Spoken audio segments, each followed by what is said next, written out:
जितेबाला जातीय शिक्षा नीति सारा भारत वर्ष लागू करागला 2020 मसीह आरंभ होला समय बहु तर्क बहु आलोचना पर धीरे धीरे कार्यकारी करने सबु प्रदेश रे ताहा लागू करिवार समय रे ओडिशा से व्यतिक्रम थिला। गत सरकार यह कार्यकारी करने राजनैतिक दृष्टिकोण इच्छा प्रकाश करुले जो कि शिक्षा राजनीति करने एवं जातीय शिक्षा नीति को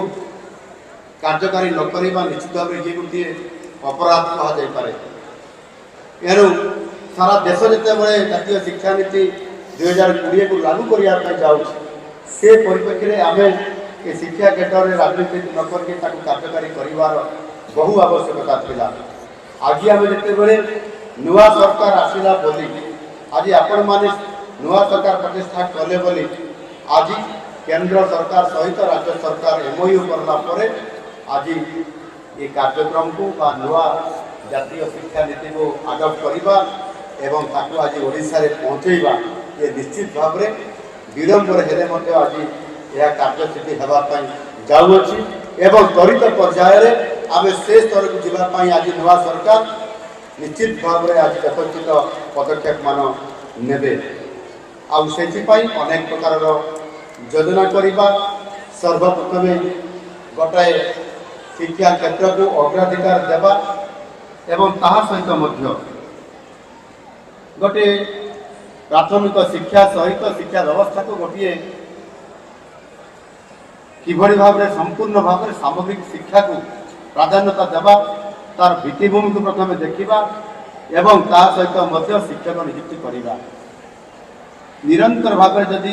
जदि खाली धीरे धीरे जदि आम जाते ताहले आमको प्रथम पावछरु 22 पावच पर्यंत जमी आम जाऊँगी महाप्रभु जगन्नाथ को दर्शन करने केते समय लगुच ठीक सेमती गोटे पावच आ गोटे पावच जाते ये शिक्षा क्षेत्र में आम बहुत सफलता नहीं पारि थांते किंतु जो शिक्षा राजनीति करवा एवं शिक्षार प्राथमिकता होची प्राथमिक शिक्षार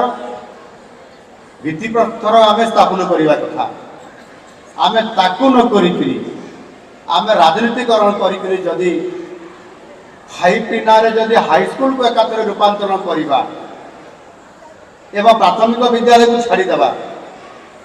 ताहले शिक्षार मान को तार गुणवत्ता को एवं सर्वशिक्षा को आम किभली भाव में समस्त पाखे पहुँचे पारिबा आम समाज को उद्दीमंत करि पारिबा ये अंतराय नुहे कि